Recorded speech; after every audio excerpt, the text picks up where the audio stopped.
The phone call came on December 10th, exactly 2 weeks before Christmas Eve dinner at my parents' estate in Greenwich, Connecticut.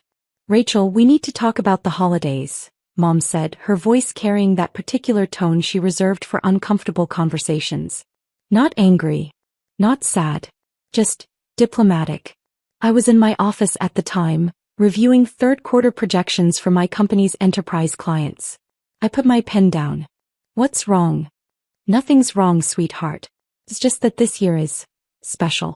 Your cousin Jessica is bringing her fiancé, Bradford Ashworth the Third, to Christmas Eve dinner." She paused. "The Ashworths are old money, Rachel. Bradford's grandfather founded Ashworth Industries. His family has been in the social register since 1927. I waited. Jessica is very nervous about making a good impression with his family. And Bradford's parents will be joining us as well. It's essentially a pre-wedding family merger dinner." Another pause. "Your Aunt Caroline thinks it would be best if we kept things streamlined. Just immediate family who can speak to the family's success and standing." "I am immediate family, Mom." "Of course you are, darling. But you have to understand, Bradford's family moves in very particular circles. Old money has different expectations. Jessica is worried that having someone there who's still struggling to establish themselves might send the wrong message about our family's status." The words hit exactly as intended. Still struggling to establish themselves. That's what my family had called me for the past 8 years. I'd graduated from MIT with a degree in computer science. Started working at a small tech startup in Boston. Lived in a modest apartment in Cambridge. Drove a 10-year-old Honda Civic. Wore clothes from Target. To my family, my hedge fund manager father, my socialite mother, my corporate lawyer brother, and my doctor sister, I looked like failure. The embarrassing relative who'd chosen the wrong path. What they didn't know was that the small tech startup I'd joined in 2015 was a company I'd co-founded with 2 MIT classmates. A company called Novice Analytics that specialized in AI-driven enterprise data security solutions. What they didn't know was that I owned 31% of the company. What they didn't know was that Novice Analytics had just closed a $340 million Series D funding round in October, valuing the company at $1.8 billion. What they didn't know was that my personal stake was now worth approximately $558 million. What they didn't know was that Forbes had been following our growth for 18 months and had scheduled me for a profile interview in their 30 Under 30 issue, releasing Christmas morning. I'd kept everything quiet for strategic reasons. In the beginning, I wanted to build something without family pressure or interference. My father had very specific ideas about acceptable careers. Finance, law, medicine. Technology, entrepreneurship wasn't on the list. As Novice grew, I maintained the silence to test something. I wanted to see if my family would value me for who I was rather than what I'd accomplished. I wanted to see if they'd show up for me when I appeared to have nothing. They didn't. Every family gathering became a performance of casual cruelty. My brother Derek would ask loudly, "Still at that little startup?" My sister Amanda would forget to include me in family photos. My father would sigh heavily whenever I spoke. And my mother would smile apologetically and say things like, "Rachel's still finding herself." Now apparently I'd become too embarrassing to attend Christmas. "So you're uninviting me," I said calmly. "We're not uninviting you, sweetheart. We're just asking you to understand that this particular dinner is very important for Jessica's future. Her entire life trajectory depends on this relationship with the Ashworth family. We can't risk anything that might jeopardize that. Anything like me. Rachel, please don't be dramatic. We'll do something special, just you and me, after the holidays. We can have lunch at that little cafe you like in Cambridge." That little cafe was actually a Michelin-starred restaurant where I'd held our Series C announcement dinner. But Mom had never asked about my life enough to know that. "It's fine, Mom. I understand." "You do? Oh, thank goodness. I knew you'd be reasonable about this. You're so good at understanding these things." After we hung up, I sat in my corner office, floor-to-ceiling windows overlooking Boston Harbor, and made a decision. I pulled up my contacts and called my publicist, Marcus Chin. "Marcus, the Forbes profile. When does it go live?" "Digital edition drops Christmas morning at 6 a.m. Eastern. Print edition hits newsstands the same day." "Why?" "I need you to make sure it gets maximum distribution." Contact everyone on our media list. Make sure every major outlet knows it's coming. Rachel, it's already going to be huge. Forbes 30 under 30-foot always trends. But yeah, I can amplify. What's the occasion? Just making sure my family can find it, I said. The 8 years between MIT graduation and that phone call had been carefully constructed. I'd met my co-founders David Park and Jennifer Wu in our junior year. We'd all been working on different aspects of cybersecurity research. Jennifer was brilliant with encryption algorithms. David could spot vulnerabilities in any system within minutes. I specialized in machine learning applications for threat detection. We started Novice Analytics in Jennifer's basement apartment with $47,000 we'd scraped together from summer internship savings and a small grant from MIT's entrepreneurship program. Our first product was crude but functional. An AI system that could learn normal network behavior and flag anomalies in real time. We sold it to 3 small businesses in our first year for a total of $180,000 in revenue. My family thought I was working as a junior developer at a tech company. I deliberately kept my explanation vague. I'm doing security software development. Technically true. Year 2 we landed our first major client. A regional bank that wanted better fraud detection. Revenue hit $1.2 million. We hired our first 5 employees. My family asked why I didn't have a nicer apartment yet. Year 3 we developed our breakthrough product. A self-learning threat detection system that could predict attacks before they happened. We called it Sentinel. A Fortune 500 healthcare company bought an enterprise license for $8 million. I bought a newer used car, a 2015 Toyota Camry. My father asked why I wasn't driving a BMW like my siblings. Year 4, Sentinel went viral in enterprise security circles. We signed 12 major contracts totaling $64 million. We raised our Series A, $25 million from a respected VC firm. I moved to a nicer apartment in Cambridge. 2 bedrooms instead of 1. My mother asked when I'd buy a real house like Amanda had. Year 5 we expanded internationally. Offices in London, Singapore and Sydney. Revenue hit $180 million. Series B funding brought in $95 million at a $620 million valuation. I bought a small condo near MIT. Nothing flashy. Comfortable. My brother asked if I needed money for a down payment on a real place. Year 6 we became the industry standard. If you were a major corporation handling sensitive data, you used Novice Analytics. Our client list included 47 Fortune 500 companies. Revenue $340 million. Series C, $180 million at a $1.1 billion valuation. We'd become a unicorn. I wore the same Target clothes to family dinners. Year 7 expansion into government contracts. Department of Defense. Department of Homeland Security. Federal Reserve.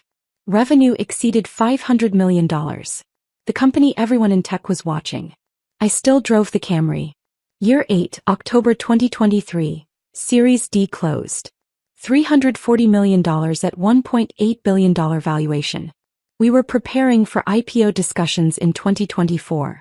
Forbes reached out for the 30 under 30 profile. And my family uninvited me from Christmas because I'd embarrassed them. The beautiful irony was that I'd deliberately maintained my modest lifestyle as a test.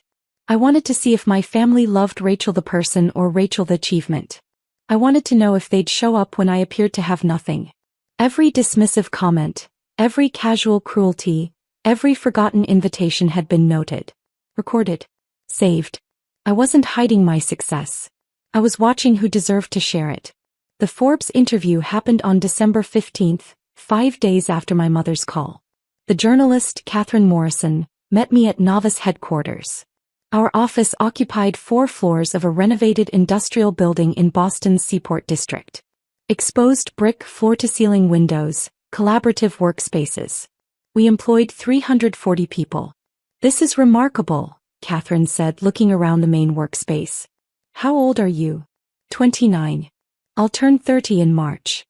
And you've built all this in 8 years? With my co-founders, yes. The interview lasted 3 hours. Catherine asked about the technology, the funding rounds, the client acquisitions. She asked about challenges we'd faced, mistakes we'd made, lessons we'd learned. Then she asked about my family. Your background information says you come from Greenwich, Connecticut. That's old money territory. Did your family support your entrepreneurial path? I paused. This was the moment. I could lie. I could deflect. I could protect them. Dad, I told the truth. My family doesn't know what I do, I said. They think I work at a small tech company making a modest salary. They've never asked for details. They've decided I'm the failure of the family, and they've never been curious enough to investigate whether that assumption is true. Catherine's pen stopped moving. They don't know you're worth $500 million?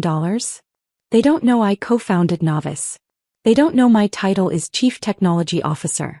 They don't know I hold 31% equity. They've never asked to visit my office. They've never asked about my work beyond still at that little startup? I smiled. 2 weeks ago, my mother uninvited me from Christmas Eve dinner because my presence would embarrass the family in front of my cousin's wealthy fiancé. She uninvited you? She said having someone who's still struggling to establish themselves would send the wrong message about our family's status. Catherine was quiet for a moment. That's going in the article. I assumed it would. Rachel, this profile is going to be read by millions of people. Your family will find out. I know. On Christmas morning. I know. You're okay with that? I thought about 8 years of dismissals. 8 years of being forgotten, overlooked, diminished. 8 years of testing whether they'd love me without achievement to validate my worth. I'm not doing this for revenge, I said. I'm doing this because I'm tired of hiding my success to protect people who never protected me. I built something extraordinary. I employed 340 people.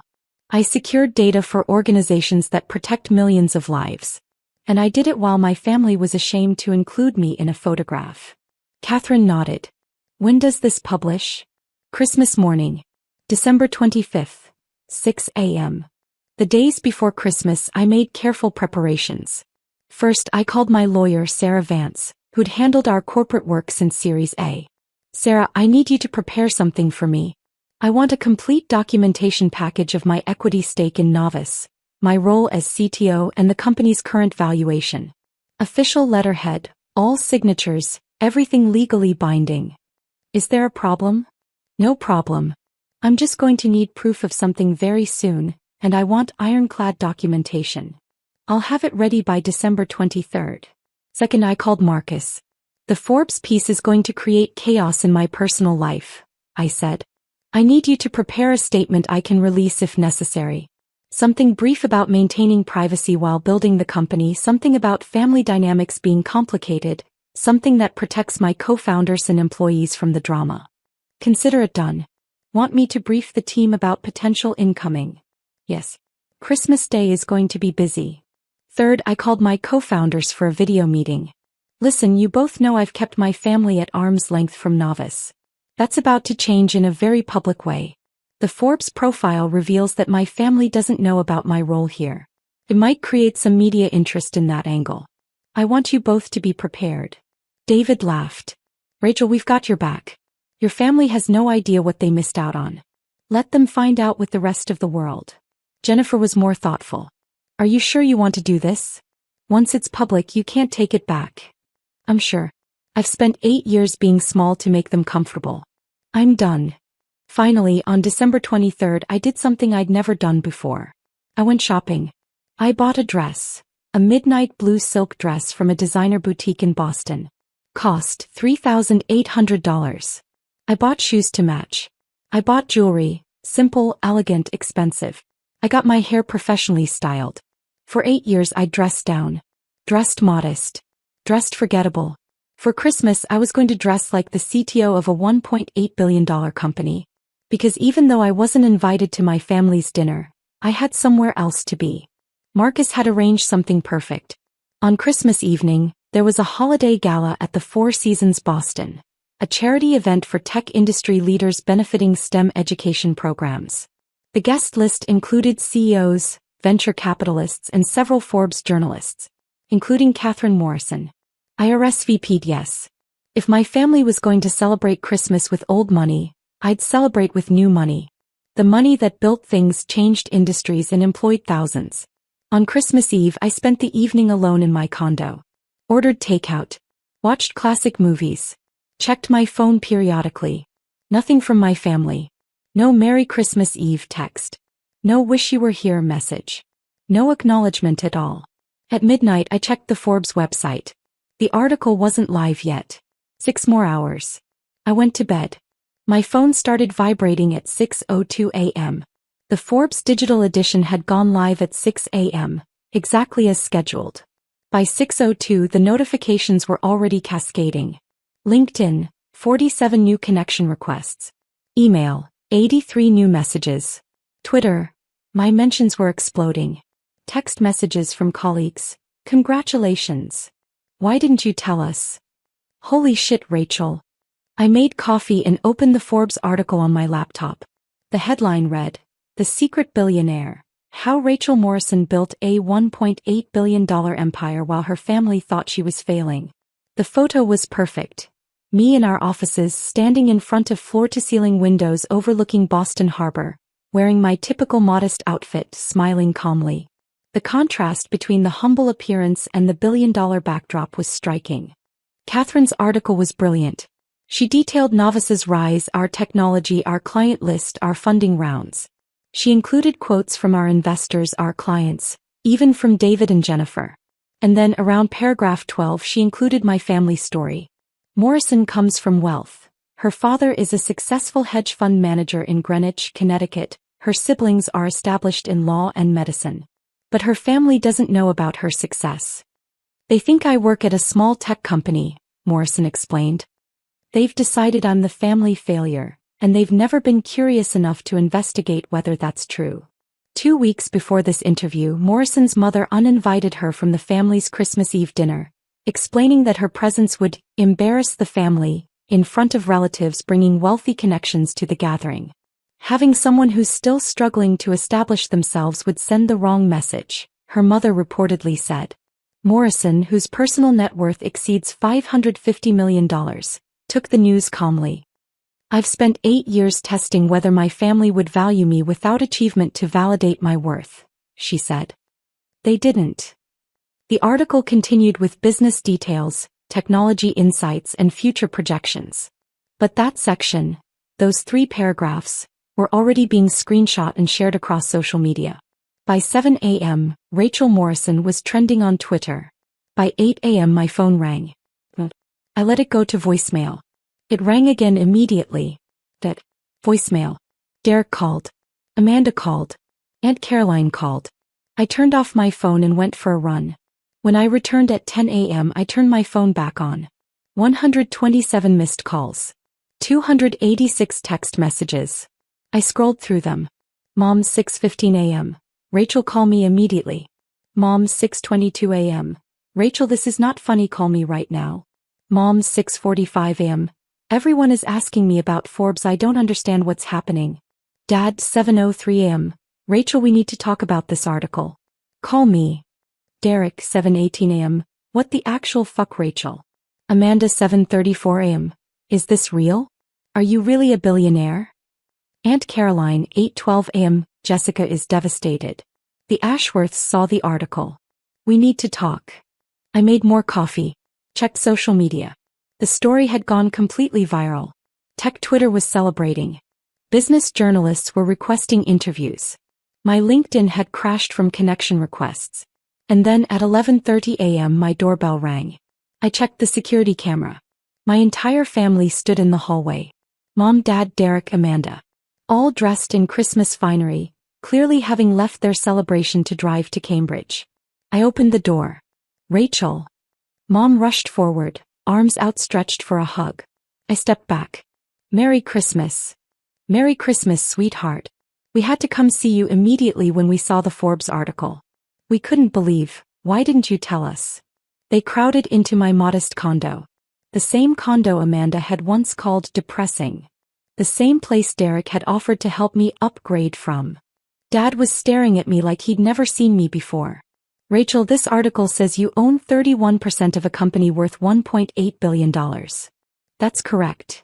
It says you're the chief technology officer. Correct. It says your personal net worth is over $550 million. Approximately $558 million as of the Series D close, yes. And you never told us? Mom's voice was wounded. Your own family? I looked at her calmly. You uninvited me from Christmas 2 weeks ago because I'd embarrass you. That was before we knew. Exactly. The silence that followed was deafening. Derek broke it. Rachel, come on. You have to understand how this looks. You've been pretending to be poor for 8 years. I've been living modestly. There's a difference. I never lied about anything. I told you I worked in tech security. I told you I was doing well. None of you ever asked for details. You were deliberately hiding your success. Amanda said. I was testing whether you'd value me without it. That's not fair, Mom protested. You can't test your own family like that. I pulled out my phone and opened my photos. December 2019. Derek's birthday party. I asked if I could bring my business partner to introduce you. You said, and I quote, let's keep it family only. We don't need your work friends here. That business partner was Jennifer Wu, my co-founder. She's now worth $590 million. I scrolled. June 2020. Amanda's graduation from medical school. I mentioned I'd just closed a major contract and wanted to celebrate with you.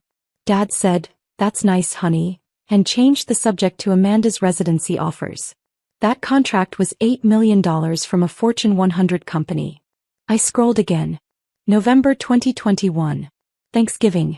I tried to explain what my company does. Mom interrupted me to ask Derek about his latest case. You literally stopped me mid-sentence to talk about Derek's work instead. We didn't know it was important. Mom said. You didn't ask if it was important. You assumed it wasn't. You assumed I wasn't. Dad's voice was quiet. Rachel, we made mistakes. But you're our daughter.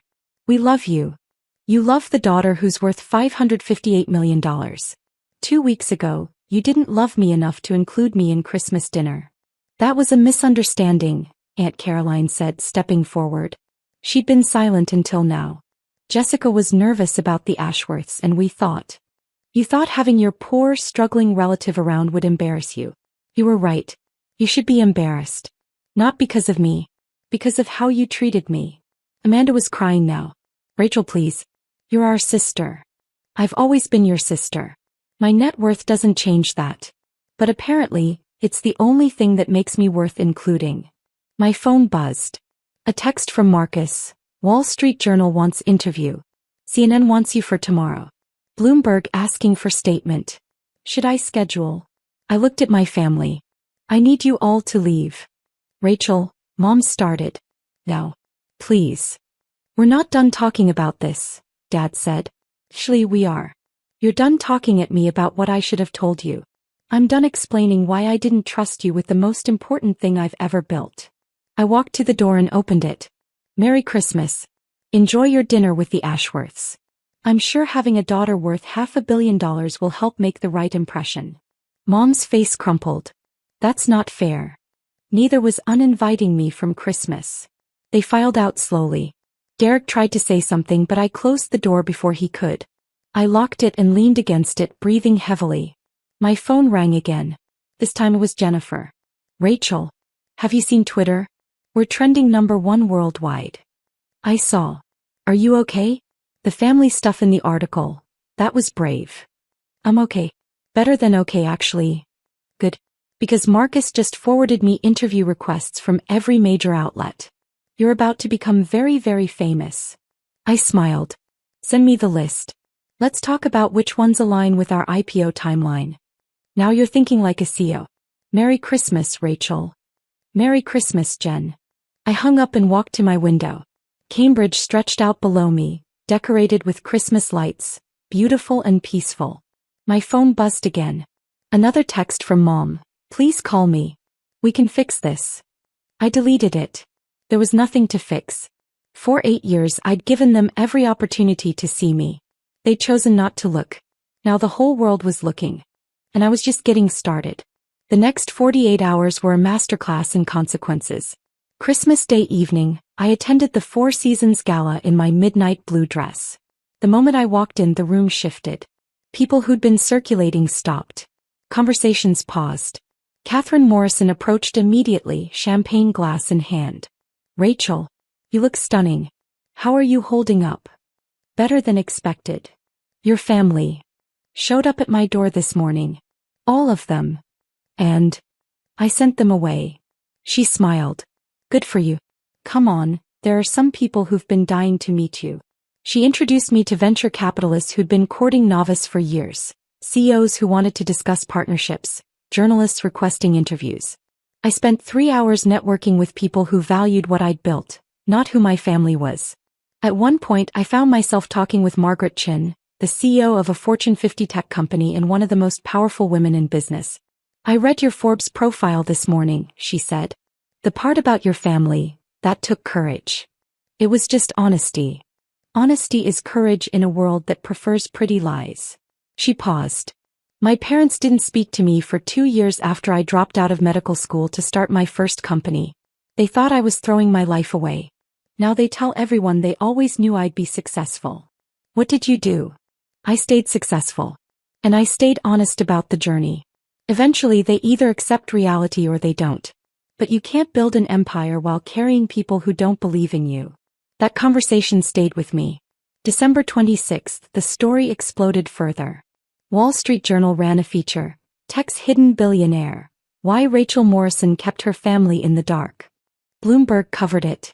TechCrunch did a deep dive on Novice's technology and valuation. The narrative that emerged was fascinating. Social media split into camps. One camp celebrated the working in secret angle, the idea that I'd built something extraordinary without fanfare or family pressure. Tech founders shared their own stories of family members who didn't understand their work. Another camp debated the ethics of testing family. Therapists weighed in on social media about family dynamics and unconditional love. But the dominant narrative was about class, old money versus new money, and the cruelty of families who value appearance over substance. My family became a symbol of everything wrong with old money attitudes. December 27th, my phone rang from an unknown number. I answered. Ms. Morrison? This is Bradford Ashworth the Third. I nearly dropped my phone. Jessica's fiancé? Yes. I'm calling because I owe you an apology. I had no idea your family had uninvited you from Christmas because of me, because of my family's expectations. That's unconscionable. I was silent, shocked. I want you to know that I told Jessica yesterday that any family who would treat you that way isn't a family I want to marry into. I've ended our engagement. You what? I ended it. My family has old money, yes. But we built that money through innovation and hard work 3 generations ago. My grandfather would be appalled to know his name was used to exclude someone like you, someone who's actually building something meaningful. He paused. I'm sorry you were hurt by this. And I'm sorry I was used as an excuse. Bradford, you don't have to. I do. And I did. I wish you the best, Ms. Morrison.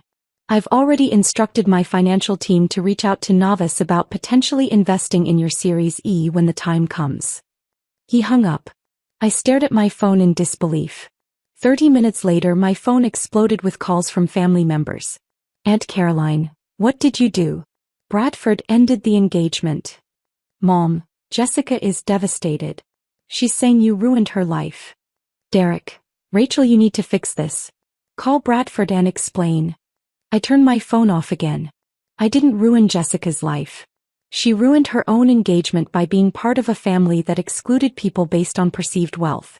Bradford Ashworth the Third, despite his old money pedigree, had more integrity than my entire family combined. December 28th, I received a letter via courier. It was from my father, handwritten on his personal stationery. Rachel, I have spent 3 days trying to understand how we got here. I have read the Forbes article 17 times. I have read every comment, every think piece, every social media discussion about our family. I want to tell you that we didn't mean to hurt you. I want to tell you that we always loved you. I want to tell you that we simply didn't understand. But those would be excuses. The truth is that we valued achievement over character. We valued appearance over substance. We valued what you could do for the family's image rather than who you were as a person. Your mother is devastated. Your siblings are confused and hurt. Your aunt is furious about Jessica's broken engagement. But none of their feelings matter as much as this. You were right. You built something extraordinary while we dismissed you. You proved yourself while we doubted you. You succeeded while we predicted failure. And when your success became public, our first thought wasn't pride. It was how we could benefit from it. I am ashamed. I don't expect forgiveness. I don't expect reconciliation. I'm writing because you deserve to know that I finally see what I couldn't see before. You didn't need us to succeed. But we needed you to matter. I'm sorry we failed you. That. I read the letter 3 times. It was the most honest thing my father had ever said to me. It also didn't change anything. 6 months later, I stood in the New York Stock Exchange wearing a custom navy suit, watching Novice Analytics go public.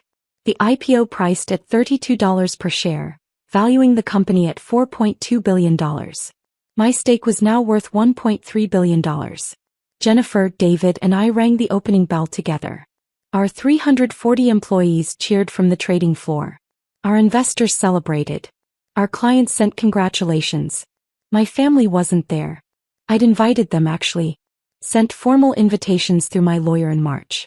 Mom declined via text. We don't want to intrude on your professional moment. The truth was simpler. They were ashamed to face the public scrutiny.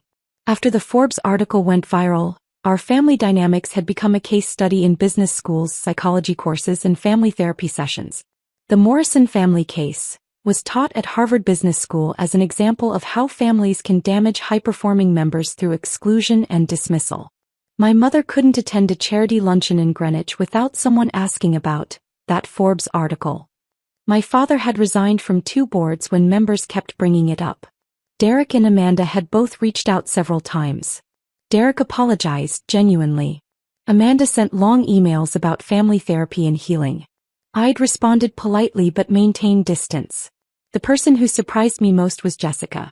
She'd called in February, 3 months after Bradford ended their engagement. Rachel, I need to apologize. Actually, I need to do more than apologize. I need to thank you. For what? For exposing exactly who I'd become. Bradford was right to end things. I was so focused on marrying into the right family that I forgot to be a decent human being. I excluded you because you didn't fit my image of success. That's unforgivable. Jessica. Let me finish. I've spent 3 months in therapy. Real therapy, not just venting to a counselor.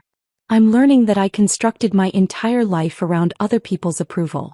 I don't even know what I actually want. She paused. I enrolled in a master's program. Social work. I start in the fall. Social work. I want to help families that are struggling. Real struggling, not can't afford the right country club. Struggling.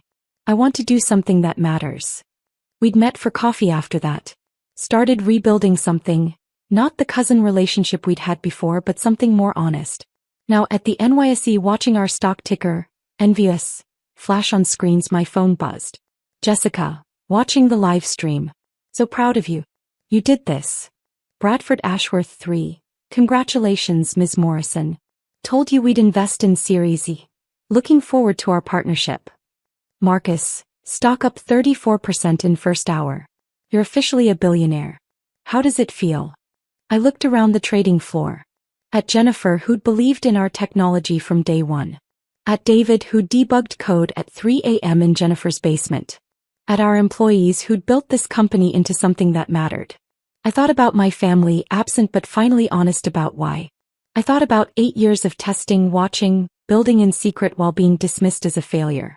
I thought about the choice I'd made to value authenticity over approval. And I realized something. I wasn't relieved that they finally saw my success. I was relieved that I'd stopped needing them to. My phone rang. Unknown number. I almost declined, but something made me answer. Rachel Morrison speaking. Ms. Morrison, this is Governor Williams's office. The governor would like to know if you'd be available for a meeting next week to discuss a new STEM education initiative she's launching. She was very impressed by your Forbes profile and your commitment to educational access. I smiled. I'd be honored. Have your office send the details to my assistant. After I hung up, Jennifer appeared at my elbow. Everything okay? Everything's perfect. Governor wants to meet about education programs. Of course she does. You're Rachel Morrison, billionaire tech CEO who built an empire while her family thought she was failing. He grinned. Never gets old. It really doesn't. We watched the stock ticker together. MVS climbing. Hey Rachel. Jennifer said quietly. Yeah. I'm glad you kept a secret from them. I'm glad you protected what we built until it was strong enough to speak for itself. Me too. And I'm glad you're my friend, not just my co-founder. I looked at her. My actual family, the one I'd chosen, the one that had showed up when I appeared to have nothing. Me too, I said. My phone buzzed one more time. Mom, watching the stock exchange coverage. You look beautiful. I'm sorry I'm not there. I understand why. I love you. I stared at the message for a long moment. Then I typed back, I love you too. But love isn't enough anymore. It has to be accompanied by respect, curiosity, and belief. When you're ready to offer those, we can talk. I hit send and put my phone away. The stock ticker showed NVUS at $43.50, up 36%. Jennifer raised her champagne glass. To novice. David appeared with his own glass. To the team. I raised mine. To building things that matter with people who believed in us when we had nothing to offer but potential. We clinked glasses. Below us, the trading floor roared with activity. Our company, our creation, our proof that success isn't about where you come from or who believes in you. It's about what you build when no one's watching. And I'd built something extraordinary. The Forbes cover that had exposed my family's cruelty was framed now, hanging in our office lobby. Not as a trophy of revenge, but as a reminder. The people who dismiss you when you're building are rarely the people you want celebrating when you've succeeded. I'd learned that lesson at Christmas. And I'd never forget it.